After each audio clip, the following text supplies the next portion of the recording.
Hi friends, welcome back to my YouTube channel, Nagveni Goda YouTube channel.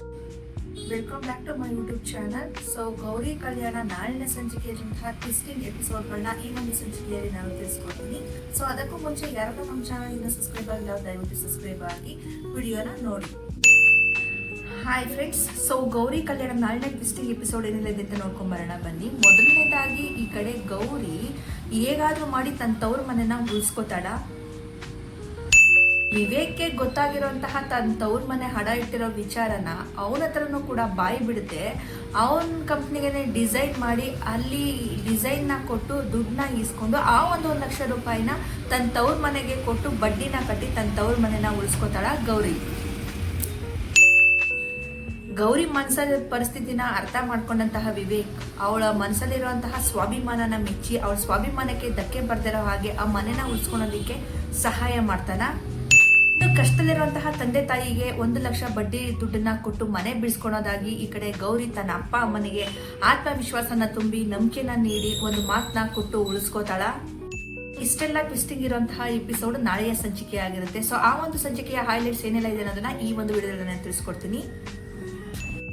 ಸಂಚಿಕೆಯ ಆರಂಭದಲ್ಲಿ ಈ ಕಡೆ ಗೌರಿ ಅವರು ಕಿಚನ್ ನಲ್ಲಿ ಕಾಫಿ ಅಥವಾ ಟೀನ ಮಾಡ್ತಾ ಇರ್ತಾರೆ. ಇನ್ನು ಟೀ ಮಾಡಿದಂತಹ ಗೌರಿ ಅವರು ತುಂಬಾ ಯೋಚನೆ ಮಾಡ್ಕೊಂಡೇನೆ ಟೀನ ಮಾಡ್ತಾ ಇರ್ತಾರೆ.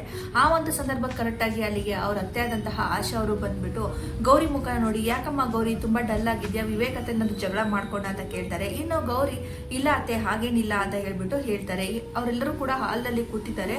ಸೊ ಎಲ್ರಿಗೂ ಕೂಡ ನೀವು ಟೀನ ಕೊಡು ಅಂತ ಹೇಳ್ಬಿಟ್ಟು ಆಶಾ ಅವರು ಹೇಳಿ ಹೋಗಿ ಅಲ್ಲಿ ಕೂತ್ಕೋತಾರೆ. ಇನ್ನು ಗೌರಿ ಅವರು ತುಂಬಾನೇ ತಂದೆ ಮನೆ ಪರಿಸ್ಥಿತಿನ ಮನಸ್ಸಲ್ಲೇ ನೆನ್ಪು ಮಾಡ್ಕೊಂಡು ಯೋಚನೆ ಮಾಡ್ತಿದ್ದಾರೆ. ಅದರಲ್ಲೂ ಕೂಡ ಶ್ಯಾಮ್ ಹೇಳಿರುವಂತಹ ಮಾತು, ನಿಮ್ಮ ಮನೆ ಹರಾಜಿಗೆ ಬಂದಿದೆ ಅನ್ನೋದನ್ನ ನೆನೆಸ್ಕೊಂಡು ತುಂಬಾ ಯೋಚನೆ ಮಾಡ್ಕೊಂಡು ಟೀನ ಮಾಡ್ತಾಳೆ ಗೌರಿ. ಯೋಚನೆ ಮಾಡ್ಕೊಂಡು ಟೀನ ಮಾಡ್ತಾ ಇರುವಂತಹ ಗೌರಿ ಅವರು ತುಂಬಾನೇ ಗಾಬರಿಯಲ್ಲಿರ್ತಾರೆ. ತರಕಾರಿನ ಸೋಸಿ ಪಾತ್ರೆಗೆ ಹಾಕೋದ್ಬಿಟ್ಟು ಡೈನಿಂಗ್ ಟೇಬಲ್ ಮೇಲೆ ಹಾಕ್ತಾ ಇರ್ತಾರೆ. ಇನ್ನು ಆ ಒಂದು ಸಂದರ್ಭ ಕರೆಕ್ಟ್ ಆಗಿ ಹಾಲ್ನಲ್ಲಿ ಎಲ್ಲರೂ ಕೂಡ ಬಂದು ಕೂತಿರ್ತಾರೆ. ಆಶಾ ಅವರು ತನ್ನ ಚಿಕ್ಕತ್ತೆ ಆದಂತಹ ಆಶಾ ಅವರು ಗೌರಿ ಟೀನ ತಗೊಂಬಂದ್ ಕೊಡಮ್ಮ ಅಂತ ಹೇಳ್ಬಿಟ್ಟು ಕರೀತಾರೆ. ಇನ್ನು ಗಾಬರಿ ಆದಂತಹ ಗೌರಿ ಅವರು ಶುಗರ್ನ ಜಾಸ್ತಿ ಹಾಕೊಂಡು ಎಲ್ರಿಗೂ ಕೂಡ ಟೀನ ಮಾಡ್ಕೊಂಡು ತಗೊಂಡೋಗಿ ಕೊಡ್ತಾರೆ. ಇನ್ನು ಎಲ್ಲರೂ ಕೂಡ ಪ್ರೀತಿಯಿಂದನೇ ಟೀನ ಸರಿತಾ ಅವರಾಗಿರ್ಬೋದು, ಅಜ್ಜಿ ಅವರಾಗಿರ್ಬೋದು, ಮತ್ತೆ ಅದೇ ರೀತಿ ಅಲ್ಲೇ ಕೂತಿರುವಂತಹ ಶ್ಯಾಮ್ ತಂದೆ ಮತ್ತೆ ಆಶಾ ಅವರಾಗಿರ್ಬೋದು ತಗೋತಾರೆ. ಇನ್ನು ವಿವೇಕ್ ಅವರು ಫೋನಲ್ಲಿ ಮಾತಾಡ್ಕೊಂಡು ತನ್ನ ರೂಮ್ ಇಂದ ಕೆಳಗಡೆ ಇಳ್ಕೊಂಡು ಬರ್ತಾ ಇರ್ತಾರೆ. ಇನ್ನು ಗೌರಿ ಅವರು ತನ್ನ ತವ್ರ ಮನೆ ಬಗ್ಗೆನೇ ಯೋಚನೆ ಮಾಡ್ತಾ ಇರ್ತಾರೆ. ಎಲ್ಲರೂ ಕೂಡ ಟೀನ ಕುಡಿಯೋದಕ್ಕೆ ಸ್ಟಾರ್ಟ್ ಮಾಡ್ತಾರೆ. ಟೀ ಕುಡಿದು ಎಲ್ಲರೂ ಒಂದು ಕ್ಷಣ ತುಂಬಾ ಶುಗರ್ ಇರೋದ್ರಿಂದ ಎಲ್ಲರೂ ಕೂಡ ಒಂದ್ ರೀತಿ ಗಾಬರಿಗೆ ಒಳಗಾಗ್ತಾರೆ. ಇನ್ನು ಅಜ್ಜಿ ಅವರು ಟೀನ ಕುಡಿದ್ಬಿಟ್ಟು, ಅಬ್ಬಾ ಏನಮ್ಮ ಗೌರಿ ನೀನೇನ್ ಕಾಫಿ ಮಾಡಿದ್ಯೋ ಅಥವಾ ಪಾಯಸ ಮಾಡಿದ್ಯೋ, ಟೀಗೆ ಯಾಕೆ ಇಷ್ಟೊಂದು ಸಕ್ಕರೆ ಹಾಕಿದ್ಯಾ ಅಂತ ಹೇಳ್ಬಿಟ್ಟು ಕೇಳ್ತಾರೆ. ಇನ್ನು ಗೌರಿ ಆ ಒಂದು ಮಾತಿಂದ ಶಾಕ್ಗೆ ಒಳಗಾಗ್ತಾರೆ. ವಿವೇಕ್ ಕೂಡ ಆ ಒಂದು ದೃಶ್ಯನ ಅಲ್ಲೇ ಕೂಡ ನಿಂತ್ಕೊಂಡು ನೋಡ್ತಾ ಇರ್ತಾರೆ. ಇನ್ನು ಅಜ್ಜಿ ಅವರು ಗೌರಿನ ಕೇಳ್ತಾರೆ, ಏನಮ್ಮ ಗೌರಿ ನೀನ್ ಇಲ್ಲಿದ್ದು ನಿನ್ ಮನ್ಸು ಬೇರೆ ಎಲ್ಲೋ ಕಡೆ ಇರೋ ಆಗಿದೆ, ಯಾಕಮ್ಮ ಏನಾಯ್ತು ಅಂತ ಹೇಳ್ಬಿಟ್ಟು ಕೇಳ್ತಾರೆ. ಇನ್ನು ಆ ಒಂದು ಸಂದರ್ಭ ಕರೆಕ್ಟ್ ಆಗಿ ಗೌರಿ ಶಾಕಲ್ಲಿ ನಿಂತಿರೋದನ್ನ ನೋಡಿದಂತಹ ಸರಿತಾ ಅವರು ಕೂಡ ಟೀನ ಕುಡಿತಾರೆ. ಕುಡಿದ್ಬಿಟ್ಟು ಅವ್ರಿಗೂ ಕೂಡ ಶುಗರ್ ಜಾಸ್ತಿ ಆಗಿರೋದು ಅನುಭವಕ್ಕೆ ಬರುತ್ತೆ. ಅಲ್ಲೇ ನಿನ್ನೆ ಆ ಟೀನ ಉಗಿದ್ಬಿಟ್ಟು, ನಿನ್ಗೆ ಇವತ್ತೇನಾಗಿದೆ, ನಿನ್ ಮನ್ಸನ್ನ ನೀನ್ ಎಲ್ಲಿಟ್ಕೊಂಡು ಕೆಲಸ ಮಾಡ್ತಾ ಇದ್ಯಾ, ಅಡಿಗೆ ಮನೆಯಲ್ಲಿ ಕೆಲಸ ಮಾಡ್ಬೇಕಾದ್ರೆ ಮನ್ಸನ್ನ ಸೀಮಿತವಾಗಿ ಇಟ್ಕೊಬೇಕು ಅಂತ ಹೇಳ್ಬಿಟ್ಟು ಸರಿತಾ ಅವರು ಕೂಡ ತನ್ನ ಸೊಸೆಯಾದಂತಹ ಗೌರಿ ಅವ್ರಿಗೆ ಹೇಳ್ತಾರೆ. ಇನ್ನು ಈ ಒಂದು ಹಾಲ್ನಲ್ಲಿ ನಡೆದಂತಹ ಸಮಸ್ಯೆನ ಎಲ್ಲನೂ ಕೂಡ ವಿವೇಕ್ ಅವರು ಅಲ್ಲೇ ನಿಂತ್ಕೊಂಡು ನೋಡ್ತಾ ಇರ್ತಾರೆ. ಇನ್ನು ನೋಡಿ ಆದ್ಮೇಲೆ ಅವ್ರು ಏನೂ ಮಾತಾಡೋದಿಲ್ಲ. ಇನ್ನು ಗೌರಿ ಅವರು ತಪ್ಪಾಯ್ತು ಅಂತ ಹೇಳ್ಬಿಟ್ಟು ಎಲ್ಲರನ್ನೂ ಕ್ಷಮೆ ಕೇಳ್ಬಿಟ್ಟು, ಇಲ್ಲೇ 1 ನಿಮಿಷ ನಾನು ಹೋಗಿ ಕಾಫಿನ ಬೇರೆ ಮಾಡ್ಕೊಂಡ್ ಬರ್ತೀನಿ ಅಂತ ಹೇಳ್ಬಿಟ್ಟು ಕಿಚನ್ ಕಡೆ ಹೋಗ್ತಾರೆ. ಇನ್ನು ಈ ಕಡೆ ತನ್ನ ತವ್ರ ಮನೆಯಲ್ಲಿ ಗೌರಿ ಅವ್ರ ತಂದೆ ತುಂಬಾನೇ ಯೋಚನೆ ಮಾಡ್ಕೊಂಡು ಕೂತಿರ್ತಾರೆ ಮನೆಯಿಂದ ಹೊರಗಡೆ. ಅದೇ ಸಮಯ ಕರೆಕ್ಟ್ ಆಗಿ ಕಾಂತಲಕ್ಷ್ಮಿ ಅವರು ಅವ್ರ ಯಜಮಾನ್ರಿಗೆ ಟೀನ ತಗೊಂಬಂದ್ ಕೊಡ್ತಾರೆ, ಟೀನ ಕುಡೀರಿ ಅಂತ ಹೇಳಿ. ಆದ್ರೆ ಶಾಂತವೀರ್ ಅವರು ಟೀನ ಕುಡಿಯುವಂತಹ ಪರಿಸ್ಥಿತಿನಲ್ಲಿ ಇರೋದಿಲ್ಲ. ಸೊ ಹಾಗಾಗಿ ಅಲ್ಲೇ ಟೇಬಲ್ ಮೇಲೆ ಇಡ್ತಾರೆ. ಇದನ್ನ ನೋಡಿದಂತಹ ಕಾಂತಲಕ್ಷ್ಮಿ ಅವರು, ಯಾಕೆ ಟೀನ ಅಲ್ಲೇ ಇಟ್ಬಿಟ್ರಿ, ಕುಡೀರಿ ಹಾರೋಗುತ್ತೆ ಅಂತ ಹೇಳ್ಬಿಟ್ಟು ಹೇಳ್ತಾರೆ. ಇನ್ನು ತನ್ನ ಗಂಡ ಬೇಜಾರು ಮಾಡ್ಕೊಂಡಿರೋದನ್ನ ನೋಡಿದಂತಹ ಕಾಂತಲಕ್ಷ್ಮಿ ಅವರು, ಯಾಕೆ ಈ ರೀತಿ ಮಾತಾಡ್ತಾ ಇದ್ದೀರಾ, ಏನಾಯ್ತು, ಟೀ ಕುಡೀರಿ ಅಂತ ಅಂದಾಗ ನಮ್ಮ ಜೀವನನೇ ಬೀದಿಗೆ ಬಂದ್ಬಿಟ್ಟಿದೆ. ಸೊ ನಾನು ಟೀ ಕುಡಿದ್ರಷ್ಟು ಬಿಟ್ರಷ್ಟು ಅನ್ನೋ ಹಾಗೆ ಮಾತಾಡ್ತಾರೆ. ಇನ್ನು ಕಾಂತಲಕ್ಷ್ಮಿ ಅವರು, ಯಾಕೆ ಬೇಜಾರಲ್ಲಿ ಮಾತಾಡ್ತೀರಾ, ನನಗೂ ಕೂಡ ರಾತ್ರಿ ಈ ವಿಚಾರವಾಗಿ ಯೋಚನೆ ಮಾಡಿ ನಿದ್ದೆ ಬರಲಿಲ್ಲ, ನೀವು ಯೋಚನೆ ಮಾಡಬೇಡಿ ಬಿಡಿ, ಏನಾದರೂ ಒಂದು ದಾರಿ ಇದ್ದೇ ಇದೆ, ನಮ್ಮ ಮನೆನ ನಾವು ಉಳಿಸ್ಕೋತೀವಿ ಅಂತ ಹೇಳ್ಬಿಟ್ಟು ಹೇಳ್ತಾರೆ. ಇನ್ನು ಕಾಂತವೀರು ಅವರು, ಹೇಗಾದ್ರೂ ಮಾಡಿ ಮನೆನ ಹೇಗೆ ಉಳಿಸ್ಕೊಳ್ಳೋದು, ಈಗ ಮನೆ ಉಳಿಸ್ಕೊಬೇಕು ಅಂದ್ರೆ ಅಟ್ಲೀಸ್ಟ್ 1 ಲಕ್ಷನಾದ್ರೂ ನಾವು ದುಡ್ಡು ಕೊಡ್ಲೇಬೇಕಲ್ವಾ, ಆ ದುಡ್ಡನ್ನ ಎಲ್ಲಿ ಹೊಂದೋದು ಅಂತ ಹೇಳ್ಬಿಟ್ಟು ಟೆನ್ಷನ್ ಅಲ್ಲಿ ತನ್ನ ಹೆಂಡತಿ ಹತ್ರ ಹೇಳ್ತಾರೆ. ಇನ್ನು ಈ ಕಡೆ ವಿವೇಕ್ ಅವರು ಫುಲ್ ರೆಡಿ ಆಗಿಬಿಟ್ಟು ಆಫೀಸ್ಗೆ ಹೋಗೋದಿಕ್ಕೆ ಅಂತ ಹೇಳ್ಬಿಟ್ಟು ತನ್ನ ರೂಮ್ ಒಳಗಡೆ ಬರ್ತಾರೆ. ಅಲ್ಲಿಗೆ ಗೌರಿ ಅವರು ಕೂಡ ಬರ್ತಾರೆ. ಅವರ ಆಫೀಸ್ಗೆ ಬ್ಯಾಗ್ ತಗೊಂಡ ತಕ್ಷಣ ಗೌರಿ ಅವರು ಹೋಗಿ ಕಬೋರ್ಡ್ ನಲ್ಲಿ ತಾನು ಬಿಡಿಸಿಟ್ಟಿರುವಂತಹ ಡಿಸೈನ್ ನ ತಗೊಂಡ್ಬಂದು ತಗೊಳ್ಳಿ, ನೀವು ಕೇಳಿದಲ್ಲ ಡಿಸೈನ್ ಅದು ರೆಡಿ ಆಗಿದೆ ಅಂತ ಹೇಳ್ಬಿಟ್ಟು ಆ ಒಂದು ಡಿಸೈನ್ಸ್ ಗಳನ್ನ ಬುಕ್ಲೆಟ್ ಅನ್ನ ಈ ಕಡೆ ವಿವೇಕ್ ಅವ್ರ ಕೈಗೆ ಕೊಡ್ತಾರೆ.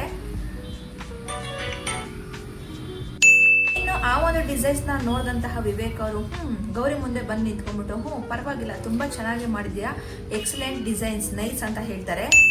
ಗೌರಿ ಅವರು ಖುಷಿಯಲ್ಲಿ ನಾನು ನಿನ್ನೆ ಕ್ಲೈಂಟ್ಸ್ ಹತ್ರ ಮಾತಾಡ್ತಾ ಇಲ್ವಾ, ಅವ್ರ ಡಿಸೈನ್ಗೆ ಮತ್ತೆ ಅವ್ರ ಟೇಸ್ಟ್ ಹೇಗಿದೆ ಅಂತ ಅನ್ಕೊಂಡು ಎಕ್ಸ್ಟ್ರಾ ಎಫರ್ಟ್ ಹಾಕಿ ಡಿಸೈನ್ ನ ತುಂಬಾ ಚೆನ್ನಾಗಿ ಮಾಡಿದೀನಿ ಅಂತ ಹೇಳ್ಬಿಟ್ಟು ವಿವೇಕ್ ಹತ್ರ ಹೇಳಿ, ನಿಮ್ಗೆ ಯಾವ್ಯಾವ್ದು ಇಷ್ಟ ಆಗಿದೆಯೋ ಅದನ್ನ ನೀವು ಸೆಲೆಕ್ಟ್ ಮಾಡಿ ಅಂತ ಹೇಳ್ಬಿಟ್ಟು ವಿವೇಕ್ ಹತ್ರ ಗೌರಿ ಹೇಳಿದಾಗ ವಿವೇಕ್ ಅವರು ಸರಿ ಆಯ್ತು, ನಾನು ಡಿಸೈನ್ಸ್ ನ ಸೆಲೆಕ್ಟ್ ಮಾಡ್ಕೋತೀನಿ, ನೀನ್ ಆಫೀಸಿಗೆ ಬರೋದಿಲ್ವಾ ಅಂತ ಹೇಳ್ಬಿಟ್ಟು ಗೌರಿನ ಕೇಳ್ತಾರೆ. ಶಾಕ್ ಆದಂತಹ ಗೌರಿ ಅವರು ಸುಮ್ಮನೆ ನಿಂತಿರ್ತಾರೆ. ವಿವೇಕ್ ಅವ್ರು ಹೇಳ್ತಾರೆ, ನೀನ್ ನಿನ್ನೆ ಕ್ಲೈಂಟ್ಸ್ ಹತ್ರ ಮಾತಾಡಿ ಎಕ್ಸ್ಪ್ಲೈನ್ ಮಾಡಿದ್ದು ತುಂಬಾ ಚೆನ್ನಾಗಿತ್ತು, ಸೊ ನೀನ್ ಇವತ್ತು ಆಫೀಸಿಗೆ ಬಂದ್ರೆ ಕ್ಲೈಂಟ್ಸ್ ಹತ್ರ ತುಂಬಾ ಚೆನ್ನಾಗಿ ಮಾತಾಡ್ತೀಯಾ ಅಂತ ನಾನು ನಿನ್ನ ಕರಿತಾ ಇದ್ದೀನಿ ಅಂತ ಹೇಳ್ಬಿಟ್ಟು ಗೌರಿಗೆ ಹೇಳಿದಾಗ ಗೌರಿ ಅವರು ಮನಸ್ಸಲ್ಲೇ ಯೋಚನೆ ಮಾಡ್ತಾ ಇರ್ತಾರೆ, ಅಯ್ಯೋ ನಾನು ಇವತ್ತು ನೇರವಾಗಿ ಅಪ್ಪ ಅಮ್ಮನ ಮನೆಗೆ ಹೋಗಿ ಅವ್ರ ಕಷ್ಟಕ್ಕೆ ಡೈರೆಕ್ಟ್ ಆಗಿ ನನ್ನ ಕೈಯಿಂದ ಏನ್ ಸಹಾಯ ಆಗುತ್ತೋ ಅದನ್ನ ಮಾಡೋಣ ಅಂತ ಅನ್ಕೊಂಡಿದ್ದೆ. ಆದ್ರೆ ಈ ಒಂದು ಸಿಚುಯೇಷನ್ ಅಲ್ಲೇ ಇವರು ಕೂಡ ನನ್ನ ಆಫೀಸ್ಗೆ ಕರಿತಾ ಇದಾರಲ್ಲ. ಈ ರೀತಿ ಗೌರಿ ಯೋಚನೆ ಮಾಡ್ಕೊಂಡು ತುಂಬಾನೇ ನೆಗೆಟಿವ್ ಆಗಿ ಯೋಚನೆ ಮಾಡ್ಕೊಂಡು ನಿಂತಿರ್ತಾರೆ. ಇನ್ನು ಗೌರಿ ನೋಡಿದಂತಹ ವಿವೇಕ್ ಅವರು ಗೌರಿ ನೀನ್ ಬರೋದಿಲ್ವಾ ಆಫೀಸ್ಗೆ ಅಂತ ಹೇಳ್ಬಿಟ್ಟು ಕೇಳ್ತಾರೆ. ಇನ್ನು ಗೌರಿ ಅವರು ನಾನು ಬರಲ್ಲ ಅಂತ ಹೇಳಿದ್ ನೋಡಿ ಈ ಕಡೆ ವಿವೇಕ್ ಅವರು ಸರಿ ಆಯ್ತು, ನಿನ್ಗೆ ಇಂಪಾರ್ಟೆಂಟ್ ಕೆಲಸ ಇದ್ರೆ ನೀನ್ ಹೋಗ್ಬಿಟ್ಪ, ನಾನು ಆಫೀಸ್ಗೆ ಹೋಗ್ತೀನಿ ಅಂತ ಹೇಳಿ ಗೌರಿ ಕೊಟ್ಟಿರುವಂತಹ ಡಿಸೈನ್ ನ ಎತ್ಕೊಂಡೋಗಿ ಕಬೋರ್ಡ್ ಹತ್ರ 1 ಲಕ್ಷ ರೂಪಾಯಿ ದುಡ್ಡನ್ನ ಅವ್ರ ಕೈಗೆ ಎತ್ಕೋತಾರೆ. ಇನ್ನು ಗೌರಿ ಅವರು ವಿವೇಕ್ ಅವರು ದುಡ್ಡನ್ನ ತಗೊಂಡ್ಬಂದಿದ್ದು ನೋಡಿ ಒಂದ್ ರೀತಿ ಗಾಬರಿಗೆ ಒಳಗಾಗಿ ನಿಂತ್ಕೋತಾರೆ. ಇನ್ನು ವಿವೇಕ್ ಅವರು ತಗೋ, ಇದರಲ್ಲಿ 1 ಲಕ್ಷ ರೂಪಾಯಿ ಇದೆ ಅಂತ ಹೇಳ್ಬಿಟ್ಟು ಗೌರಿಗೆ ಹೇಳಿದಾಗ ಗೌರಿ ಅವರು ಏನಕ್ಕೆ 1 ಲಕ್ಷ ರೂಪಾಯಿ? ಇನ್ನು ವಿವೇಕ್ ಮಾತಿಗೆ ಗೌರಿ ಅವರು ಸರಿ ಆಯ್ತು, ನನ್ಗ್ಯಾಕೆ 1 ಲಕ್ಷ ರೂಪಾಯಿ ಕೊಡ್ತಾ ಇದ್ದೀರಾ ನೀವು ಅಂತ ಕೇಳಿದಾಗ ಇನ್ನು ಈ ಕಡೆ ವಿವೇಕ್ ಅವರು ಯಾಕೆ ನಿನಗೆ ಗೊತ್ತಿಲ್ವಾ ಅಂತ ಹೇಳ್ಬಿಟ್ಟು ಕೇಳ್ತಾರೆ. ಇನ್ನದು ಗೌರಿ ಅವರು ಗೊತ್ತಿಲ್ಲ, ನೀವ್ ಹೇಳಿದ್ರೆ ಗೊತ್ತಾಗತ್ತೆ ಅಂತ ಹೇಳ್ಬಿಟ್ಟು ಟಾಂಗ್ ನ ಕೊಡ್ತಾರೆ. ಇನ್ನದಕ್ಕೆ ವಿವೇಕ್ ಅವರು ಸರಿ ಆಯ್ತು ತಗೋ ಇದನ್ನ ಫಸ್ಟ್. ಹೌದಾ, ಹಾಗಾದ್ರೆ ನೀನ್ 1 ಲಕ್ಷ ರೂಪಾಯಿನ ತಗೊಳೋದಿಲ್ವಾ, ನಿಮ್ಗೆ ಈಗೋ ಇದೆಯಾ ಅಂತ ಹೇಳ್ಬಿಟ್ಟು ವಿವೇಕ್ ಕೇಳ್ತಾರೆ. ಇನ್ನು ಗೌರಿ ಅವರು ನನಗೆ ನಿಮ್ಮ ಹತ್ರ ಏನಕ್ಕೆ ಈಗೋ ಬೇಕು ಅಂತ ಹೇಳ್ಬಿಟ್ಟು ಹೇಳ್ತಾರೆ. ಕೊಟ್ರೆ ನೀನ್ ಅದಕ್ಕೆ ಕಾರಣ ಏನು ಅಂತ ಕೇಳ್ತೀಯಾ ಅಂತ ವಿವೇಕ್ ಕೇಳಿದಾಗ ಇನ್ನ ಗೌರಿ ಅವರು ಹೌದು, ನೀವು ದುಡ್ಡು ಏನಕ್ಕೆ ಕೊಡ್ತೀರ ಅಂತ ಕಾರಣ ಹೇಳಿದ್ರೆ ತಾನೇ ನಾನು ದುಡ್ಡು ತಗೋಬಹುದು ಅಂತ ಹೇಳ್ಬಿಟ್ಟು ಮತ್ತೆ ರಿವರ್ಸ್ ಆಗಿ ಟಾಂಗ್ ಕೊಡ್ತಾರೆ.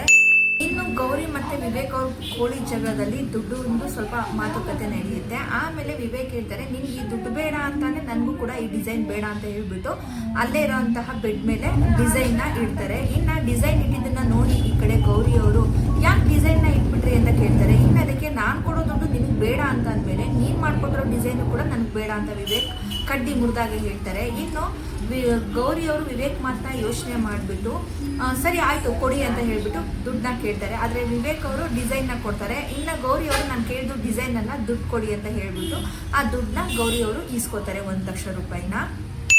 ಇನ್ನು ತುಂಬಾ ಕಣ್ಣಲ್ಲಿ ಬಾವುಗಳಾಗಿ ದುಡ್ಡನ್ನ ಈಸ್ಕೊಂಡಂತಹ ಗೌರಿ ಅವರು ಹೇಳ್ತಾರೆ, ಕಷ್ಟದಲ್ಲಿರೋರಿಗೆ ದೇವರು ಯಾವ್ದಾದ್ರು ರೂಪದಲ್ಲಿ ಬಂದು ಸಹಾಯ ಮಾಡ್ತಾರೆ ಅಂತ ಕೇಳಿದ್ದೆ, ಆದ್ರೆ ನಿಜಕ್ಕೂ ಇವತ್ತು ಅದು ಸತ್ಯ ಅಂತ ಅನ್ಸ್ಬಿಟ್ಟು ನಿಮ್ಮನ್ನ ನೋಡಿ ಅಂತ ಹೇಳ್ಬಿಟ್ಟು ಗೌರಿ ಅವರು ತುಂಬಾ ಹೆಮ್ಮೆಯಿಂದ ತನ್ನ ಗಂಡನ್ಗೆ ಹೇಳ್ತಾರೆ. ಇನ್ನು ಗೌರಿ ಅವರು ಅದೇ ರೀತಿ ಮಾತಾಡ್ತಾ ಭಾವುಗಳಾಗಿ ನಿಂತಿರ್ತಾರೆ. ಆ ಒಂದು ದೃಶ್ಯನ ನೋಡಿದಂತಹ ವಿವೇಕ್ ಅವರು ಮನಸ್ಸಲ್ಲೇ ಎಷ್ಟೇ ಕಷ್ಟ ಇದ್ರು ನಿನ್ನ ಸ್ವಾಭಿಮಾನಕ್ಕೆ ನಾನು ಧಕ್ಕೆ ತರಲ್ಲ ಅಂತ ಯೋಚನೆ ಮಾಡಿಕೊಂಡು ನಾನು ಹಾಗೆ 1 ಲಕ್ಷ ಕೊಟ್ಟಿದ್ದು ನೀನು ನಿಜವಾಗ್ಲೂ ಈಸ್ಕೊತಾ ಇರಲಿಲ್ಲ ನಿನ್ನ ತಂದೆ ಮನೆಗೆ ಸಹಾಯ ಮಾಡೋದಕ್ಕೆ, ಅದಕ್ಕೆ ಈ ರೀತಿ ನಾನು ದುಡ್ಡನ್ನ ಕೊಟ್ಟೆ ಅಂತ ಹೇಳ್ಬಿಟ್ಟು ಮನಸ್ಸಲ್ಲೇ ಅನ್ಕೋತಾರೆ. ಇನ್ನು ಗೌರಿ ಕೈಯಲ್ಲಿ ದುಡ್ಡಿರೋದು ಒಂದು ಖುಷಿ ವಿಷಯ ಆಗಿರುತ್ತೆ. ಸೊ ಗೌರಿ ಮುಖನ ಒಂದ್ ರೀತಿ ಪ್ರೀತಿಯಿಂದ ನೋಡ್ಕೊಂಡು ವಿವೇಕ್ ಅವರು ನಾನು ಆಫೀಸಿಗೆ ಹೋಗ್ತೀನಿ ಅಂತ ಹೇಳ್ಬಿಟ್ಟು ಬ್ಯಾಗ್ನ ತಗೊಂಡು ಮನೆಯಿಂದ ಅಂದ್ರೆ ಆ ರೂಮಿಂದ ಹೊರಗಡೆ ಹೋಗ್ತಾರೆ. ಇನ್ನು ಗೌರಿ ಅವರು ಕೂಡ ತುಂಬಾ ಖುಷಿಯಿಂದ ಮನ್ಸಲ್ಲೇ ಒಂದ್ ರೀತಿ ಪ್ರೀತಿನ ಇದ್ ಮಾಡ್ಕೊಂಡು ವಿವೇಕ್ ಹೋಗೋದನ್ನೇ ಬಾಗ್ಲ ಹತ್ರ ಬಂದು ನಿಂತ್ಕೊಂಡು ನೋಡ್ತಾ ಇರ್ತಾರೆ. ಇನ್ನು ವಿವೇಕ್ ಅವರು ಸ್ವಲ್ಪ ಮುಂದೆ ಹೋಗ್ಬಿಟ್ಟು ಈ ಕಡೆ ಹಿಂದೆ ತಿರುಗಿ ಗೌರಿ ಮುಖನ ನೋಡ್ತಾರೆ. ಇನ್ನು ತನ್ನ ಅಣ್ಣ ಖುಷಿಯಿಂದ ಹೋಗಿರೋದನ್ನ ನೋಡಿ ಬಾಕ್ಲಲ್ಲಿ ನಿಂತ್ಕೊಂಡು ತನ್ನ ಅದಕ್ಕೆ ಖುಷಿ ಪಡ್ತಾ ಇರೋದನ್ನ ನೋಡಿ ಅಲ್ಲಿಗೆ ಶ್ಯಾಮ್ ಅವ್ರ ಎಂಟ್ರಿ ಆಗುತ್ತೆ. ಇನ್ನು ಇವರಿಬ್ಬರನ್ನ ನೋಡಿದಂತಹ ಶ್ಯಾಮ್ ಅವರು ನಗ್ನಗ್ತಾ ತನ್ನ ಅದಕ್ಕೆನ ಕೇಳ್ತಾರೆ, ಏನದಕ್ಕೆ ಬೆಳಬೆಳಗ್ಗೆನೆ ಗಂಡ ಹೆಂಡತಿದು ಫುಲ್ ರೊಮ್ಯಾನ್ಸಾ ಅಂತ ಹೇಳ್ಬಿಟ್ಟು ಜೋಕ್ ಆಗಿ ಕೇಳ್ತಾರೆ ತನ್ನ ಅದಕ್ಕೆಗೆ. ಏನಕ್ಕೆ ಅಣ್ಣ ಖುಷಿಯಿಂದ ಆಫೀಸ್ ಕಳ್ಸ್ಕೊಡ್ತಾ ಇದ್ದೀರಾ, ನೀವು ಕೂಡ ಖುಷಿಯಿಂದ ಇದ್ದೀರಾ, ಏನ್ ಸಮಾಚಾರ ಅಂತ ಹೇಳ್ಬಿಟ್ಟು ಶ್ಯಾಮ್ ಕೇಳಿದಾಗ ಈ ಕಡೆ ಗೌರಿ ಅವರು ತನ್ನ ಕೈಯಲ್ಲಿರೋ 1 ಲಕ್ಷ ರೂಪಾಯಿ ದುಡ್ಡನ್ನ ಶ್ಯಾಮ್ಗೆ ತೋರಿಸ್ಬಿಟ್ಟು, ನೋಡಿ ಶ್ಯಾಮ್ ಅವರೇ ನಿಮ್ಮ ಅಣ್ಣ ನನಗೆ 1 ಲಕ್ಷ ರೂಪಾಯಿನ ಕೊಟ್ರು ಅಂತ ಹೇಳ್ಬಿಟ್ಟು ಹೇಳ್ತಾರೆ.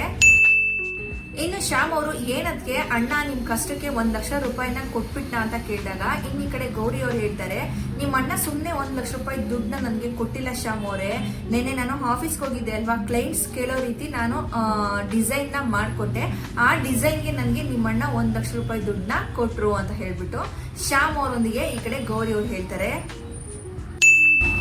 ಇನ್ನು ಈ ಕಡೆ ಶ್ಯಾಮ್ ಅವರು ತನ್ನ ಅದಕ್ಕೆ ಮಾತಿಗೆ ಸೂಪರ್ ಅದಕ್ಕೆ ನೀವು ನಿಮ್ ಕಷ್ಟಕ್ಕೆ ಯಾವ ರೀತಿ ಆ ದೇವ್ರ ಸಹಾಯ ಮಾಡ್ದ ನೋಡಿ, ನೀವು ಬರ್ದಿರೋ ಅಂತಹ ಒಂದು ಡಿಸೈನ್ಸ್ಗೆ ನಮ್ಮ ಅಣ್ಣ ಮೆಚ್ಚಿ 1 ಲಕ್ಷ ರೂಪಾಯಿ ದುಡ್ಡು ಕೊಟ್ಟ, ನಿಮ್ ಸ್ವಾಭಿಮಾನನೂ ಕೂಡ ಕಮ್ಮಿ ಆಗಿಲ್ಲ, ಗ್ರೇಟ್ ಅದಕ್ಕೆ ನೀವು ಅಂತ ಹೇಳ್ಬಿಟ್ಟು ಧನ್ಯವಾದನ ತಿಳಿಸ್ತಾರೆ ಈ ಕಡೆ ಶ್ಯಾಮ್ ಅವರು ಗೌರಿ ಅವ್ರಿಗೆ. ಇನ್ನು ಶ್ಯಾಮ್ ಮತ್ತೆ ಗೌರಿ ಅವರು ತುಂಬಾ ಖುಷಿಯಾಗಿ 1 ಲಕ್ಷ ಸಿಕ್ಕಿರುವಂತಹ ದುಡ್ಡನ್ನ ಮನೆಗೆ ಕಟ್ಟಿ ಆ ಮನೆಯನ್ನ ಬಿಡಿಸ್ಕೊಳೋಕೆ ಒಂದ್ ರೀತಿಯ ಸಹಾಯ ಆಯ್ತು ಅಂದ್ಬಿಟ್ಟು ಖುಷಿಯಲ್ಲಿರ್ತಾರೆ. ಇನ್ನು ಈ ಕಡೆ ಶಾಂತ ಲಕ್ಷ್ಮಿ ಅವರು ತನ್ನ ಮಗಳು ಚಿನ್ನುನ ಕರ್ಕೊಂಡು ಎಲ್ಲಾದ್ರೂ 1 ಲಕ್ಷ ರೂಪಾಯಿ ಬಡ್ಡಿಗೆ ವ್ಯವಸ್ಥೆ ಮಾಡಿ ಆ ದುಡ್ಡನ್ನ ತಗೊಂಡ್ಬಂದು ಈ ಕಡೆ ದುಡ್ಡಿಸ್ಕೊಂಡಿರುವಂತಹ ಸೇಟುಗೆ ಕೊಡಬೇಕು ಅಂತ ಯೋಚನೆ ಮಾಡಿ ತನ್ನ ಮಗಳನ್ನ ಕರ್ಕೊಂಡು ಅಲ್ಲಿ ಬಡ್ಡಿ ಸಿಗುವಂತಹ ಅವ್ರ ಫ್ರೆಂಡ್ ಮನೆಗೆ ಕರ್ಕೊಂಡು ಹೋಗ್ತಾರೆ. ಇನ್ನು ಆ ಮನೆ ಹತ್ರ ಹೋದಂತಹ ಶಾಂತ ಲಕ್ಷ್ಮಿ ಅವ್ರನ್ನ ಕೇಳ್ತಾಳೆ ಚಿನ್ನು, ಅಮ್ಮ ಇವ್ರು ನಿಜವಲ್ಲ ನಮ್ಗೆ ದುಡ್ಡು ಕೊಡ್ತಾರ ಅಂತ. ಇನ್ನು ಕಾಂತಲಕ್ಷ್ಮಿ ಅವ್ರು ಹೇಳ್ತಾರೆ, ಹೌದು ಚಿನ್ನು ಇವರು ಎಷ್ಟು ದುಡ್ಡು ಬೇಕಾದ್ರೂ ಕೊಡ್ತಾರೆ, ಆದ್ರೆ ಇವ್ರಿಗೆ ಕರೆಕ್ಟ್ ಆಗಿ ನಾವು ವಾರಕ್ಕೊಂದ್ಸರಿ ಬಡ್ಡಿನ ಕೊಟ್ಬಿಟ್ರೆ ಆಯ್ತು, ಏನು ಸಮಸ್ಯೆ ಇರಲ್ಲ. ನಿಮ್ಮ ಅಪ್ಪ ಪಡ್ತಾರಂತಹ ಕಷ್ಟನ ನನ್ನ ಕಣ್ಣಿಂದ ನೋಡಕ್ ಆಗ್ತಾ ಇಲ್ಲ ಚಿನ್ನು, ಹೇಗಾದ್ರೂ ಮಾಡಿ ಆ ಮನೆನ ಉಳಿಸ್ಕೋಬೇಕು, 1 ಲಕ್ಷ ದುಡ್ಡನ್ನ ಕೊಟ್ಟು ಬಡ್ಡಿನ ಆ ಮನೆನ ಸ್ವಲ್ಪ ದಿನ ಉಳಿಸ್ಕೊಳೋ ಹಾಗೆ ನಾವು ಮಾಡ್ಕೋಬೇಕು ಅಂತ ಹೇಳ್ಬಿಟ್ಟು ತನ್ನ ಮಗಳ ಹತ್ರ ಹೇಳ್ತಾರೆ.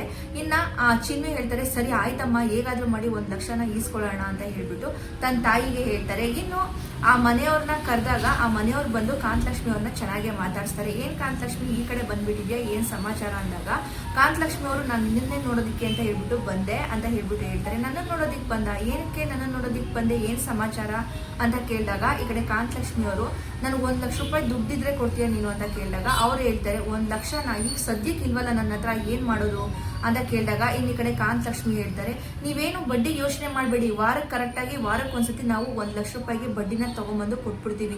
ನಮ್ಮ ಮನೆ ಹರಾಜಿಗೆ ಬಂದಿದೆ, ಅವ್ರಿಗೆ ಬಡ್ಡಿನ ಕಟ್ಟಬೇಕು, ನಮ್ಮ ಮನೆಯವರು ತುಂಬಾನೇ ಒಂದ್ ರೀತಿ ಟೆನ್ಷನ್ ಅಲ್ಲಿ ಇದ್ದಾರೆ, ಅದಕ್ಕೆ 1 ಲಕ್ಷ ರೂಪಾಯಿನ ನೀವು ಕೊಡಿ, ಹೇಗಾದ್ರೂ ಅಡ್ಜಸ್ಟ್ ಮಾಡಿ, ನಾವು ವಾರಕ್ಕೊಂದ್ಸರಿ ನಿಮ್ಗೆ ಬಡ್ಡಿನ ಕೊಡ್ತೀವಿ ಅಂತ ಹೇಳ್ಬಿಟ್ಟು ಹೇಳ್ತಾರೆ. ಇನ್ನು ಅವರು ಕಾಂತಲಕ್ಷ್ಮಿನ ಟೀಕೆ ಮಾಡ್ತಿದ್ದಾರೆ. ಇನ್ನು ಈ ಒಂದು ಟೀಕೆಗೆ ತುಂಬಾ ಬೇಜಾರು ಮಾಡ್ಕೊಂಡಂತಹ ಚಿನ್ನು ಅವರು, ದುಡ್ಡು ಕೊಡ್ತೀನಿ ಅಂದ್ರೆ ಕೊಡು, ಇಲ್ಲ ಅಂದ್ರೆ ಇಲ್ಲ, ನೀನೇನ್ ಪುಕ್ಸಟ್ಟೆ ದುಡ್ಡು ಕೊಡಲ್ಲ ನಮ್ಗೆ, ಬಡ್ಡಿ ಕೊಡೋದು ಅಂತ ಹೇಳಿ ಅಲ್ಲಿನೂ ಕೂಡ ರಂಪಾಟ ಮಾಡಿ ತನ್ನ ತಾಯಿಗೆ ಆಗೋ ಅವಮಾನನ ತಪ್ಪಿಸಿ ಮನೆಗೆ ಕರ್ಕೊಂಡ್ ಬರ್ತಾರೆ.